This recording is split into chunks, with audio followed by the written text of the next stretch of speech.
Sa e ka lehtësuar punën rregulloria e re e kuvendit për të qenë më efikas kuvendi? Të rregullorës u miratuan në nëntor të vitit 2023 dhe hynë në fuqi ditën e parë të konstituimit të përbërjes së re parlamentare më 28 maj 2024, edhe pse ka qenë një periudhë dikun 5-6 vjeçare e diskutimeve gjatë procesit të Jean Monnet, është diskutuar gjatë kohë, kishte një tentativë para përfundimit të mandatit 2017, 2016, 2020, atëherë kam qenë edhe aktiv edhe vetë në ato diskutime, nuk u arrit dhe pastaj u bë mirë që në fund të mandatit të kaluar u arrit një marrëveshje për një rregullore të re. Shikeni, gjatë punës me një rregullore, ju hasni në disa vështirësi dhe mundoheni të ndryshoni ato. Dhe kur i ndryshoni ato, ju dalin disa probleme tjera. Dhe mendoj se kjo po na ndodh me rregulloren e re.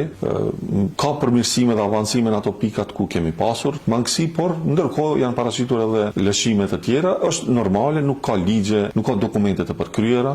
Pastaj është çështja e interpretimit. Ju nuk mund të vendosni gjithçka në rregullore, çdo situatë apo shkruani. Ideja është të mos mund të bllokohen organet e parlamentit, ligjet e kështu me radhë, dhe deri tash mendoj se ka vajtur mirë puna.